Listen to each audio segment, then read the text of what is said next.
or actually for Tuesday, July 11th to order. Since this is a new committee, I will start the meeting, and then we will elect a chair and vice chair, and I'll turn it over to them at that time. Yep, what I think I'll do the roll call, then we'll do the public comment, and then we'll get into it. So go ahead and do roll, please. Morrell? Here. Hartman? Here. Staple? Here. Armstrong? Here. Erickson? Here. Lynch? Here.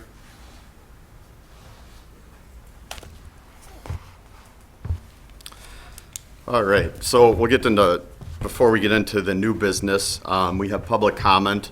The board has adopted a public participation policy which provides 15 minutes for public comment on a first-come, first-served basis. Citizens must provide their name and address and speak on matters related to transportation issues within the authority of the board.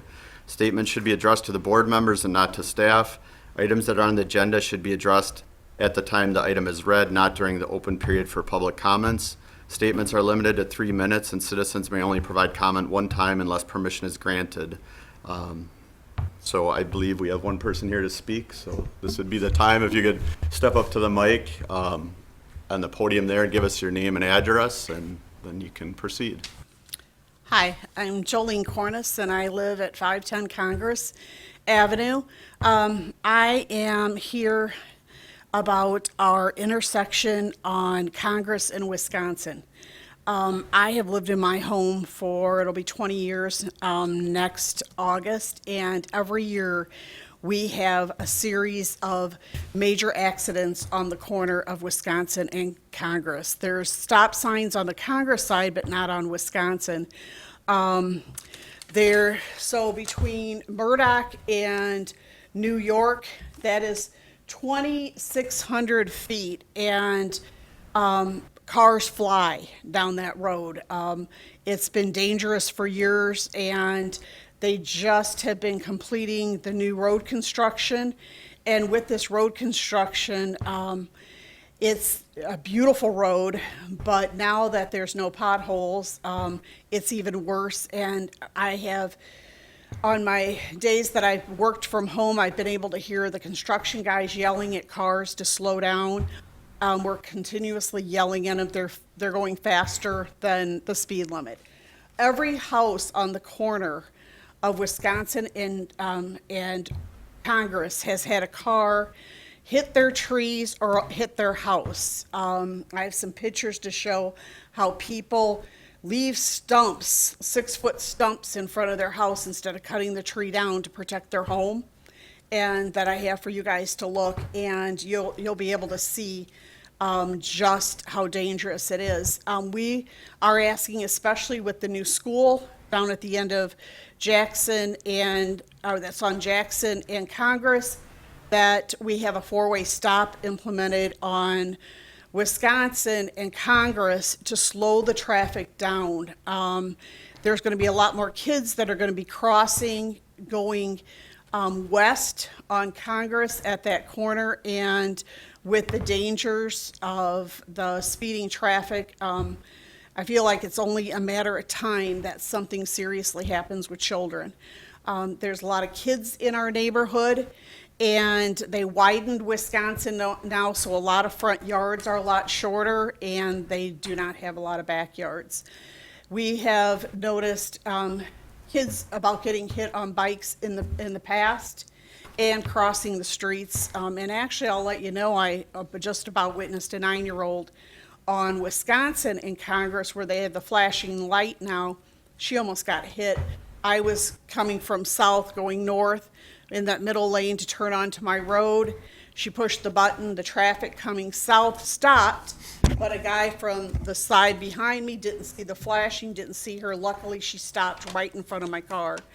But the traffic is going to be a lot heavier on Jackson with the school, so we feel that now it's even going to add increased traffic to Wisconsin of people wanting to avoid Jackson Street. And so we would really like to see if the city will please put in a 4-way stop. Okay, thank you. Does the board have any questions? Or? I have pictures if you want to see them. What you're asking is for a four-way stop sign, not lights, but a sign? Four-way stop signs, yes. So, this picture here, this is the northeast corner of, this is Congress, this is Wisconsin. Both of these neighbors have cut their trees to only 6 foot tall. Both of the trees have been hit. The house on the corner has been hit since I have lived there. This is like looking down where you can see these two houses. The second house is back farther, but the cars have traveled when they're hit. And this is the opposite direction. These are lots of children, so this would be another corner. The house that's here has been hit. Their tree actually got taken down because it was damaged so bad. This is, if you look from that corner, that's the school down there. So this is where the traffic's gonna be with kids walking to school and crossing that intersection. This house here is on the opposite side. This lady told me she has lived there probably 30-some years. Her tree has been hit numerous times and so has her house. And this house here, now that they removed a couple of her trees when they redid the street, she's only has one tree left, but her house has been hit too. Because the people stop on Congress, but when Wisconsin's this way, and sometimes people blow through that Congress stop sign, and it's when the accidents happen. Okay. All right, thank you. Yeah, you can pass them around quick if people want to take a quick look. And so this isn't on the agenda, so this is, does the board have any other questions? Or, you know, or we want to know what do we need to do to be able to have the signs put in. I just found out about your board yesterday when I called, and because of the, I was Sunday I was talking to a neighbor right around the corner on Wisconsin, was there for a half hour speaking with him, and 6 cars flew by, and all of us were all yelling, slow down, slow down. And it was like, we've got to try to do something now. All right, thanks. I'm bringing it back to the board to see if you guys. Just have one more question if I could. Sure. So I'm trying to picture this. How much do you think this on Wisconsin is university traffic that's trying to get through and find parking, or how would it impact the university? I guess what I'm No, asking. we're down a lot. I actually even made a map. So that's Murdoch. This is New York. Here is the new school, but here is Congress right here. So Okay. university's all down in here. So this is just thorough traffic that's just going through.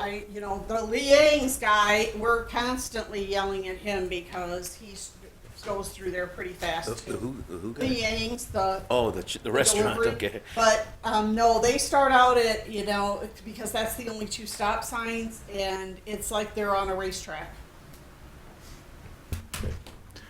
I'll answer that question, but any other questions? Not for us. I Okay. assume you'll do what the traffic. Yep. study says. So if the board would like me to, what I can do is analyze the area and the request and then bring it back for the next board meeting. That's generally how it works. Okay. So obviously we'll give you notice of, the next meeting and. Yeah, well, the road's still not completely open. They opened one gate just for people that they have part of the driveways that they can get up on, but people are already using it to drive through, and so it's kind of the fear of what's gonna happen when the rest of it comes down. All right, well, thank you. I'll put it on the agenda for the next meeting and then we'll do a more detailed analysis. Thank you. Okay, thank you. Thanks. One of my neighbors did let me know that, last fall, right before it started, they were sitting out on their porch, and they counted 5 accidents, but he said that no officers came because people exchanged names and Oh. information, Sure, so, yeah. Okay, sounds good. Thank you. okay. Thank you. Thanks. All right, now we will get on then to new business. So the first business is, since this is a new board, we'll just go around and do quick introductions. I'm Jim Collins. I'm the Transportation Director for the city. I'm Steve Tomasek. I'm the Transit Operations Manager for Go Transit in the city of Oshkosh. I'm Lindsay Erickson. I'm the Common Council Liaison, was formerly on the Transit Advisory Board. I'm Jeff Armstrong. I lived in Oshkosh for a combined 33 years, most of my adult life, and I was briefly on the transit board. In fact, I didn't even see you. Yeah. I only went to go meetings. And also, I'm on the zoning appeals board. I'm Evelyn Morat, and I've been in the city for, 38 years, I don't know. I'm a UW Oshkosh retiree.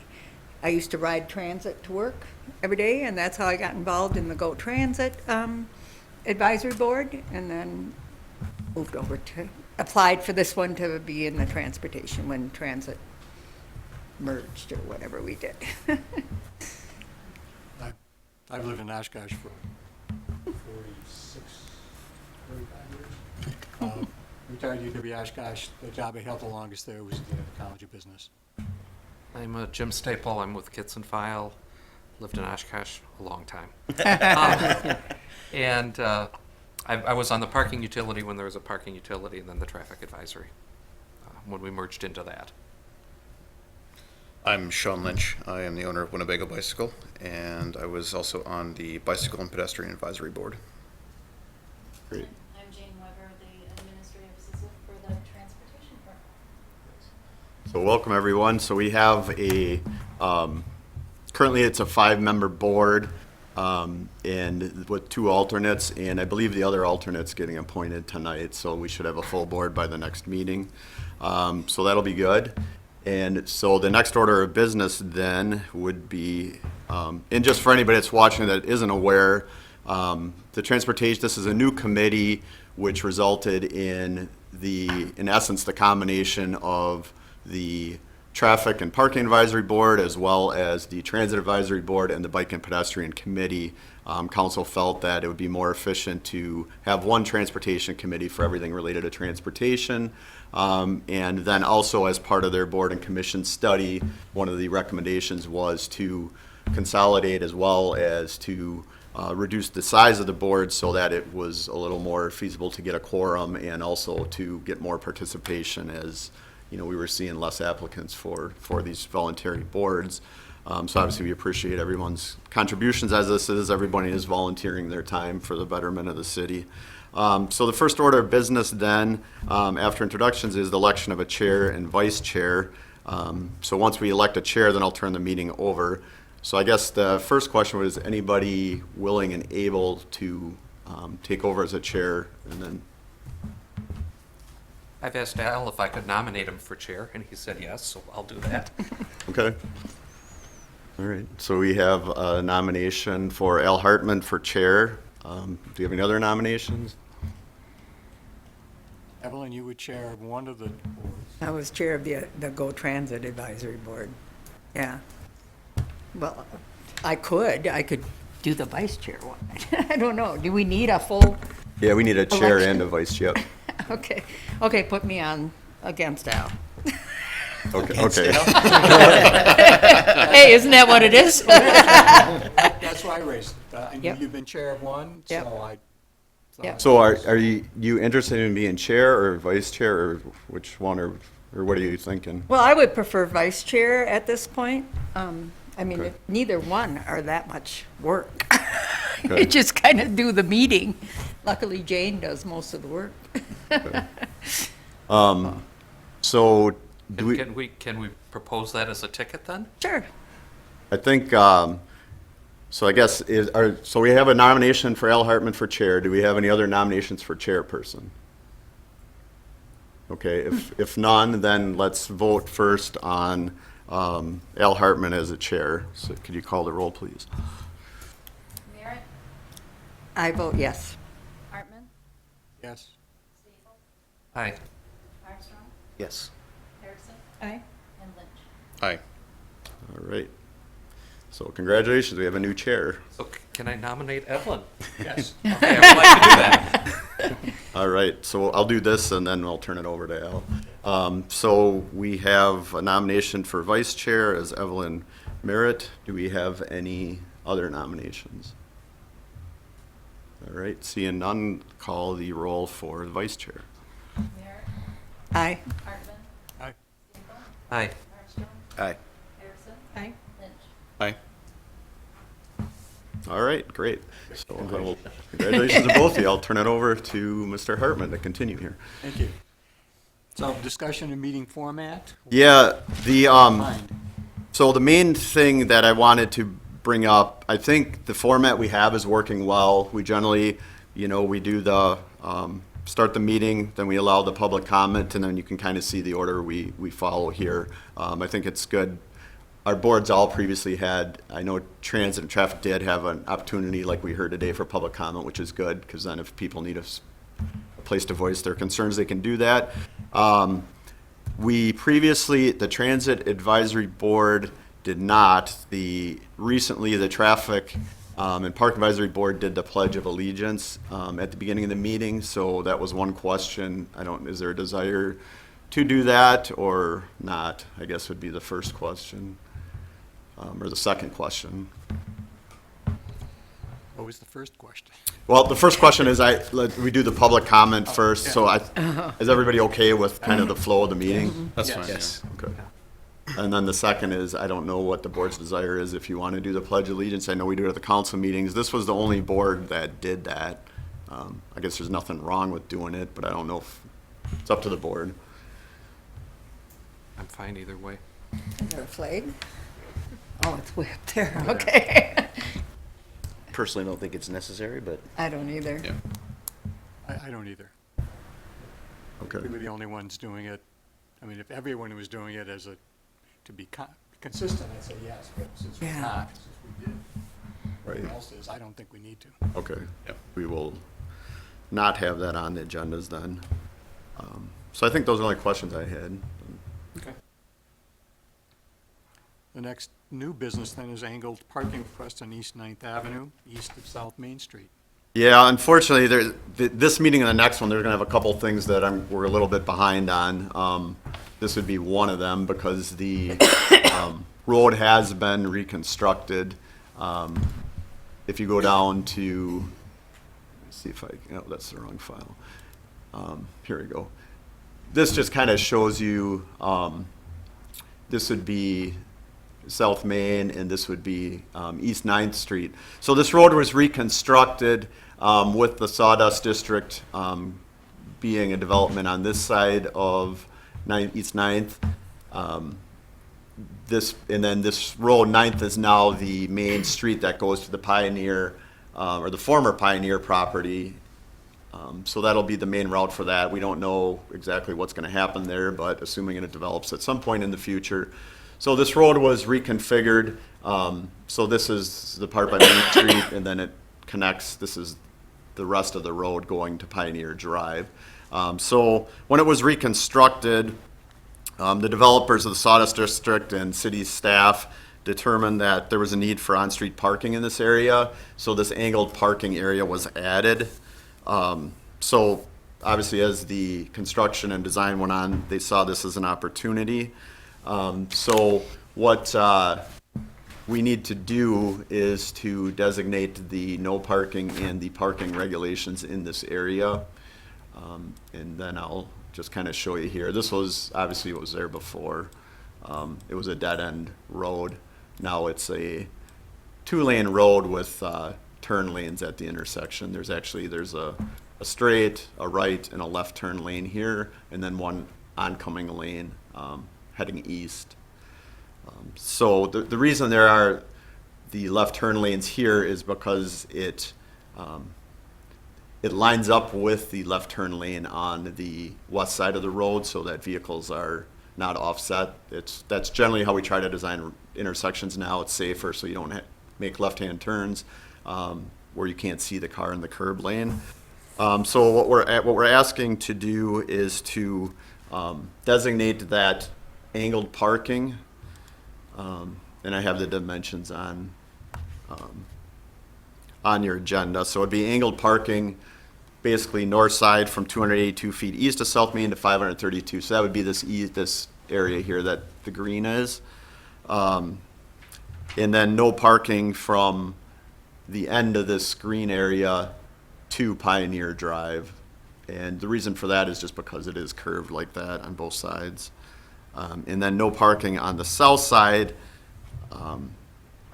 This I do have to ask we make an amendment on. I have 282 feet east of South Main and then 444 feet east to Pioneer Drive. I did have a request from the owner of Renke's Monuments, who has his business here currently. And he requested if we could move this or allow parking about another 40 feet this way, which I'm okay with. I did look at it as well as our engineering department. And the reason for that is that he has a larger truck that that he parks. Their driveway is like right here, so it'd just be past his driveway. They've tried parking it in the angled parking over here, and it sticks out pretty far into the road. So I told him I was okay. I met with him yesterday. I said I don't really have an issue with that at this current time. I mean, if it gets busier and it becomes an issue, then we might have to look at it. But for now, I think that would be fine. It still keeps the no parking through where the lanes are here. It just adds enough room for probably 2 vehicles here. So that's the request, is to designate all these no parking and parking areas as well. I guess the first request then would be to amend the third bullet point from 282 feet east to 242 feet east. Why don't we just do that before we do the full motion? So we're moving on, the changed request from you. Yep, that makes sense. I will make that motion to accommodate the parking for Rankies. I'll second it.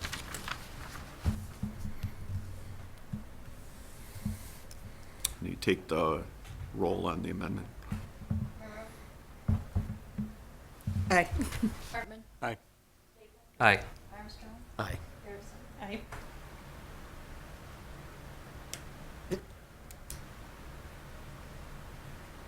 Oh, no, he's currently the alternate member, so. Oh, gotcha, okay. So, yeah, I'm sorry, I didn't explain that earlier, but how that works is, the alternate members are invited and encouraged to attend all meetings and offer any input they have.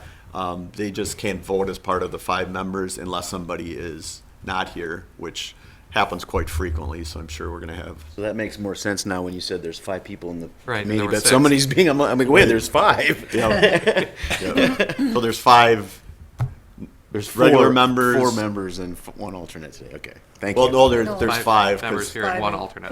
Yep, But 'cause- only- Four regular, oh, one And one council, hasn't been two Gotcha, alternate. gotcha. officially appointed yet. right. So, and currently because Lindsay is at the council liaison, but she's also currently a voting member. Gotcha. So that's how that works. I would move this as amended. Okay. So, Staple moves. Do we have a second on this? Second. Any seconds? That was we began calling out who was,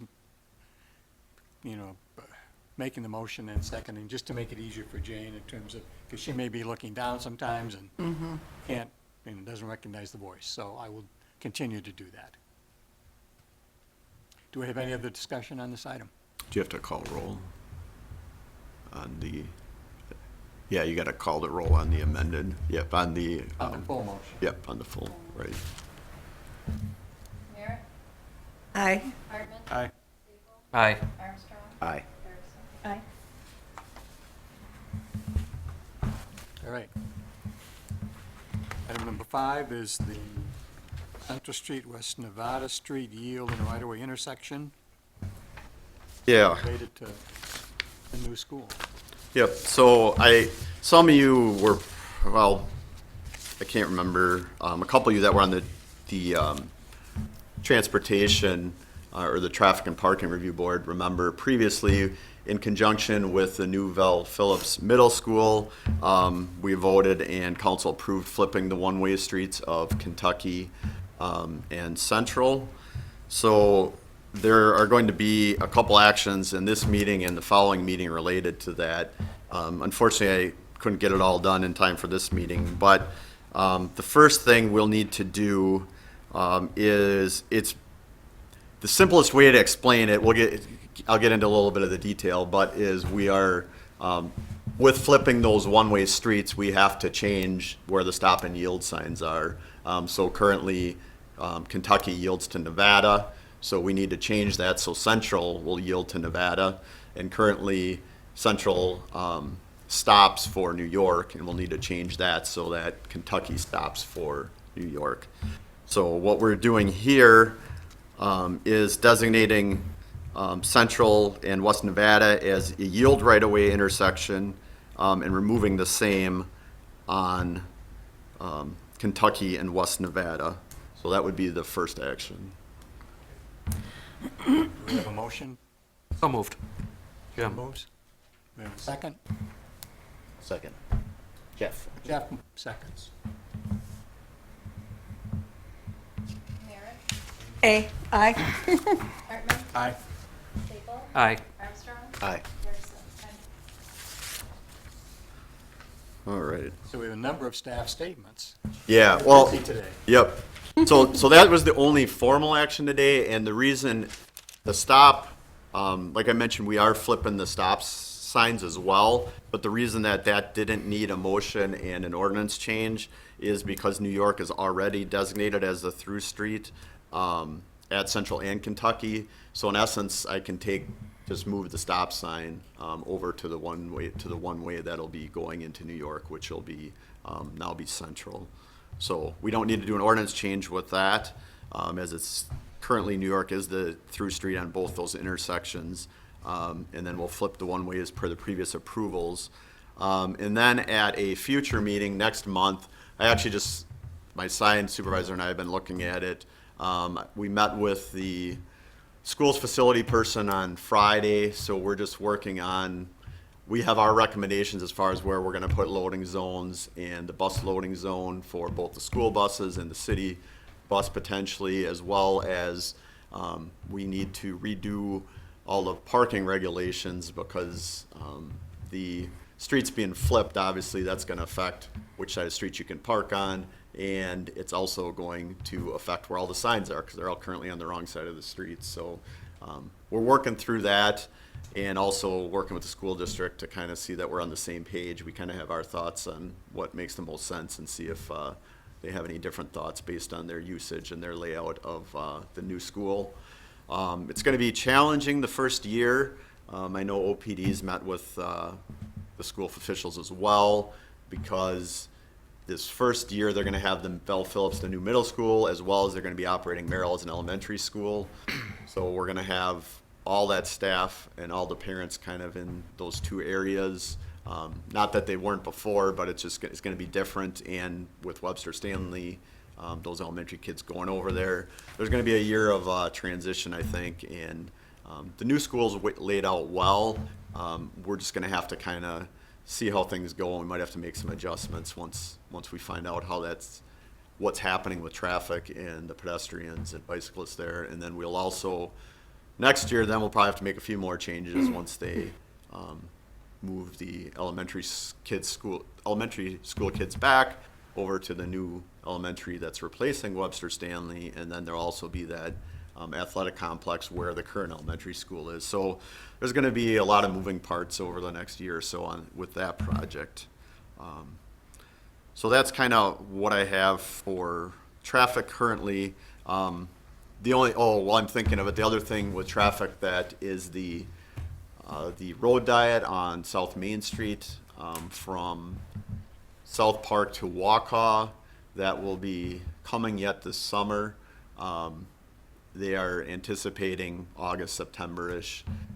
That'll be kind of the same contractors on that project, as well as the mill and overlay of the 400 West parking lot, which I know Mr. Staple, we've been talking to him a lot about, as well as a couple other parks lots that they're milling and overlaying. So the contractor will be kind of working on all those things at a similar time. So that's all I have for traffic today. Transit, the report that you were provided we haven't met in a couple months, we have a few months of it. This is something that Steve and his team puts together every month. There's really no action taken on it. It's just more of an overview of what's going on in transit. It kind of shows you where our ridership and our revenue and things like that are. So if you have any questions, we're willing to answer. You have anything else, Steve, to add on that? Or? Yeah, just to kind of break down the report, the left side is the most recent month, the month that we're pulling. The report for the right side is year-to-date. It's a really nice broad tool, kind of give you a broad overview of what's going on in transit, starting from the bus ridership. You got some revenue riders breakdown. Basically breaks down the different types of rides from cash to tokens to Fox Valley Tech rides. Other services breakdown portion, you've got your Go Connect, which is the replacement for the Route 10 that was just discontinued. We'll keep track of EAA rides on there. Also does a broad overview of paratransit, and we have a student ridership recap and the total ridership for the system on the bottom. So interesting points. Year to date, our ridership is up 9.96, basically 10% versus 2022. Compared to pre-pandemic numbers, we're down 24.7% before the pandemic. That's for total ridership. Fixed route ridership, we're up 14% versus last year, down 44% from the pre-pandemic numbers. Some interesting stuff. School rides this year overall, we're up 10%. But we have the last couple 3 months a slight decline, which is the first time since we started the program that we've seen a decrease in student rides. A quick recap on Go Connect, which is the replacement service for Route 10, which is the intercity bus that connected Neenah and Valley Transit to Oshkosh and Go Transit. Started off, we were averaging about 14 rides a day with Route 10 when the program started, and the fixed route service, or the demand response, which is basically cab. You call up for a ride, and it'll transport you from the Oshkosh Transit Center to the Neenah Transit Center. April, we started off at 8.3 rides a day, and it's been dropping a little bit since. May, we dropped down to 7.3. In June, 5.6%. So we've dropped a little bit versus, like I said, 14 rides a day when it was Route 10. Overall, paratransit programs dropped about 3.3% year to date. Some big significant trends with our senior ridership. Our dial-a-ride seniors down 42, basically 43%. A rural over 60 program, which connects rural residents of Winnebago County into either Oshkosh or to Neenah, down 22%. Our senior center rides is a program we have with the senior center, which offers them free rides to the senior center. I think we have 2 participants right now. The one program that is doing well is our access to jobs. That's up 11.2%. So that is the general.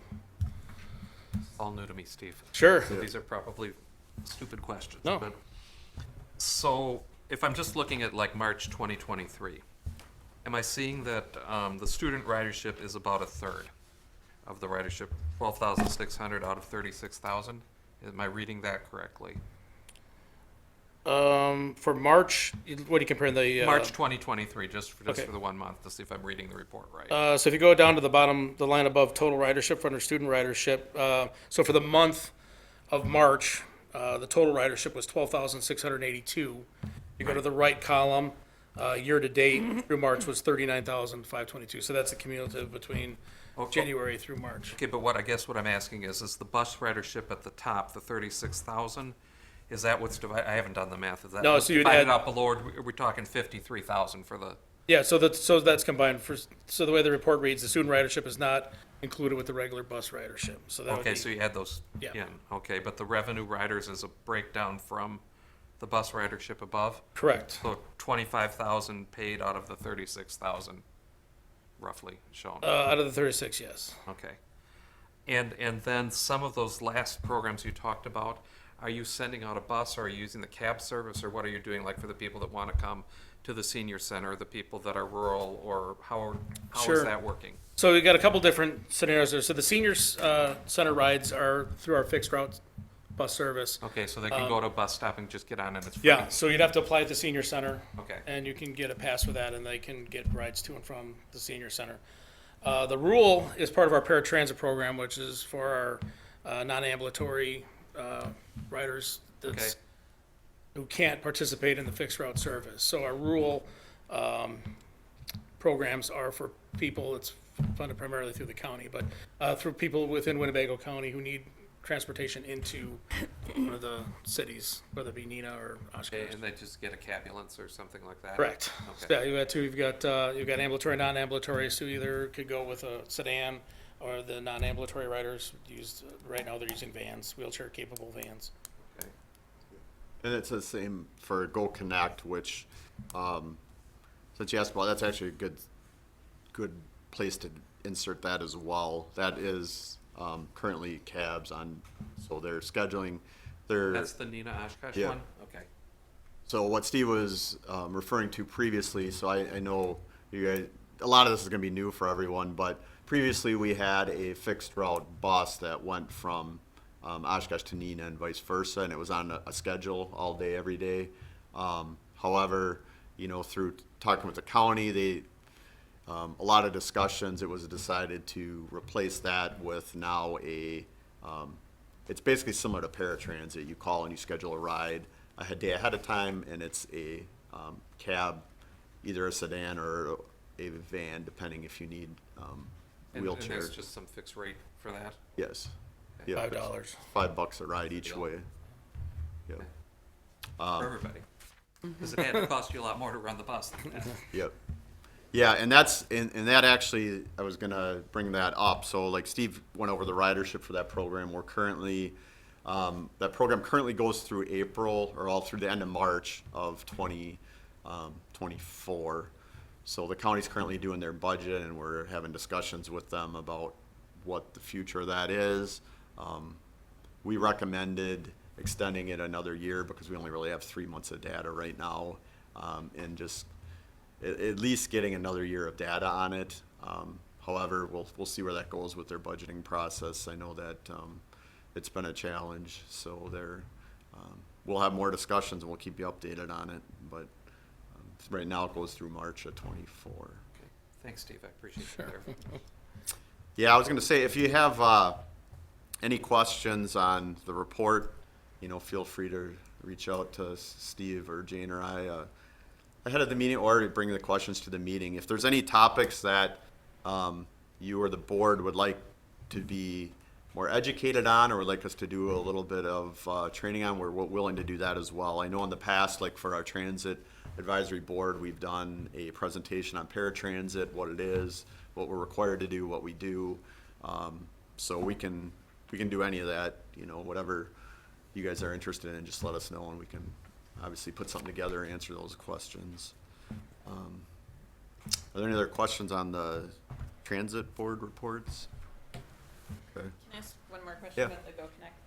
When you said it's averaging like 5 to 8 riders or rides a day, is that like trips from Oshkosh to Neenah, or individual people riding? Individual one-way trips, so Okay. that's 5 rides, one way or the other. Okay, So- and that could be with multiple people in the cab, or just are they doing one rider at a time? It's a shared ride service, so there can be multiple people in there, but each one of those numbers represents one single ride.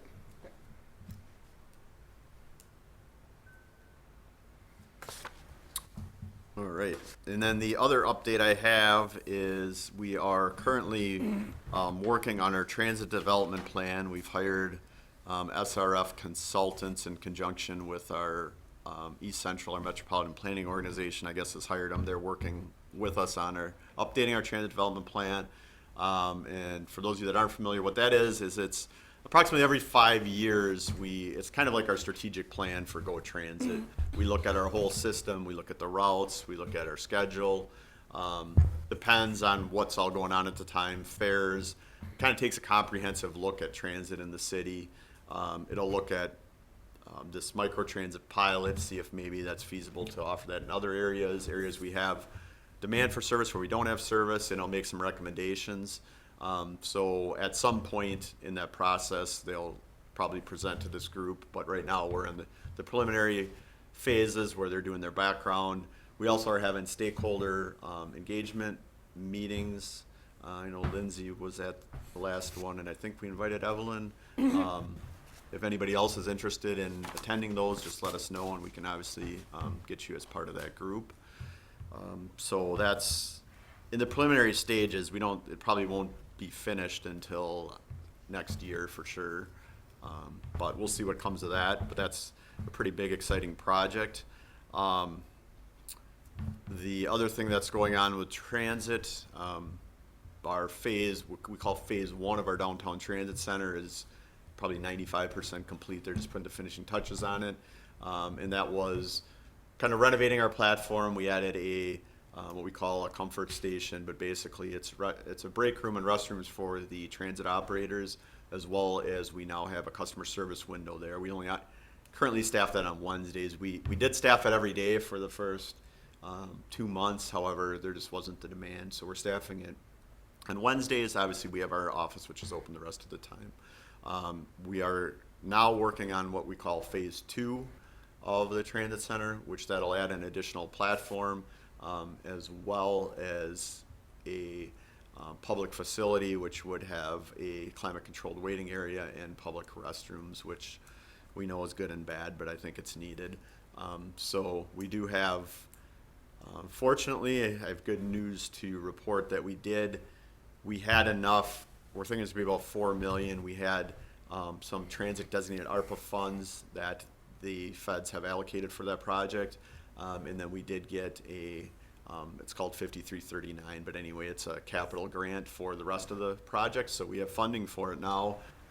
We just have a lot of processes that we have to go through. So we're in the preliminary stages of that. I won't bore you with the details, but there's a lot going on with that. So that's exciting. So that's all I have for this meeting. Well, I think next meeting I already have like 3-4 things for the agenda, so we'll have another meeting coming up in August. That's kind of what we have to report. Is there any questions or? Maybe my memory fails me. Did I miss the transit revenue agreement with the school district? Oh yeah, sorry, I missed that one. Yeah, so that I was worried. I really was. yeah, I have so many statements, I forgot about that one. So the revenue agreement with the school district, it ends in August. So it was on the school board's agenda at their last meeting I think it was 2 weeks ago, yep, and they approved it, and it's on the city council agenda tonight. So the only difference, well, they're just minor differences. The first agreement was a 3-party agreement between school district, some private donors, and the city. This is just an agreement between the city and the school district. I think it's probably a little more sustainable long-term that way, because they really only had a private partner their first year, the 3 years. So that'll be on the council agenda tonight, and then that will continue the program where Oshkosh area school students can ride another 3 years for no cost. So as you see, it's been very successful. And then, the other adjustments, which near and dear to Steve's heart, is we'll be getting information out, but we will be requiring students to come and get a student bus pass from us. It'll be a photo ID that'll be used for rides on our service. And the reasons for that are we tried a couple different avenues that we learned over the last few years. We tried doing mobile passes, but then some students didn't have data or they couldn't get on Wi-Fi. Then we had to issue paper passes. Then we were having issues identifying students. So then we had to show the ID and the pass. So it was hard to deal with behavioral issues and things like that. And there was also, kids doing forgery, using other passes once they got in trouble and things like that. So this will be easy for us to manage. It's free, no cost. They come and get their ID. We'll be out at the schools and out at the back to school fair.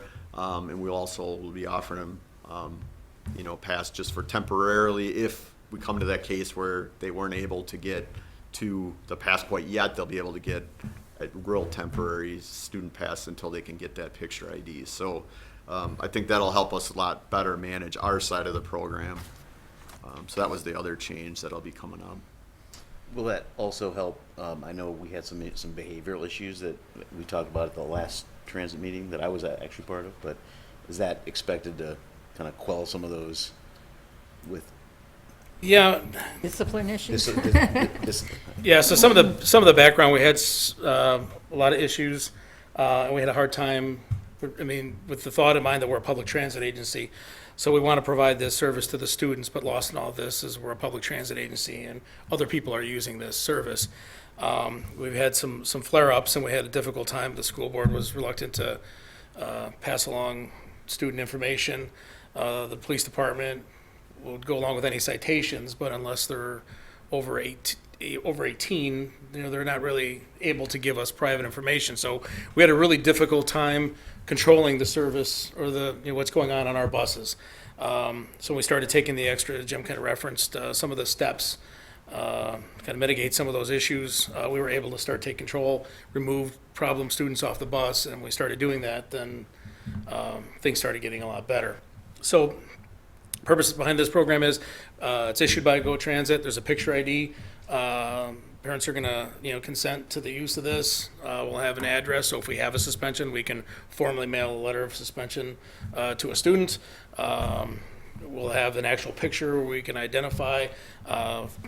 We were intending with the paper passes that a minimal amount of students would be using paper passes, and Jim referenced Wi-Fi issues and other difficulties. So 42%, I think it was 42 or 40, somewhere in the low to mid 40% of all the students were using paper passes. It's a free program. We had students that were screenshotting our token transit, which was our attempt to have the phone app where you can download a pass and get on the bus. So this is a way that we feel comfortable, create an extra step, but it's going to be better for us taking control of the buses, better manage who's riding the bus, and I think provide a better service for all. So parents will have to consent in order to For get students the under pass? 18, yeah. And if they don't have a parent, do they have to be with them when they get the pass? No. No, okay. Yeah. And students will be able to get passes at school still? Or? Yeah, so what we're gonna do is we're gonna go Monday, Tuesday, Thursday, Friday at the main office. Wednesdays we'll be down at the transit center, so during business hours. Plan on attending the school fairs, provided the schools, and I don't imagine why they wouldn't. We'll set up office hours at school, so we'll go out of our way to make it feasible, so anyone who needs a pass, can get a pass. And you said yearly passes, or how long are the passes good for? We'll do it for the school year. Okay. And then, does that include summer too? Yeah. Yeah. Any other questions for Jim? Future agenda requests. I know we have the one on Wisconsin. Thank you so much for letting me speak. Thank you for taking the initiative. Any other items for the future? All right. Seeing none? Move we adjourn. I'll second. Evelyn. Fastest motion. All right. Well, thanks, everyone. We'll see you in August.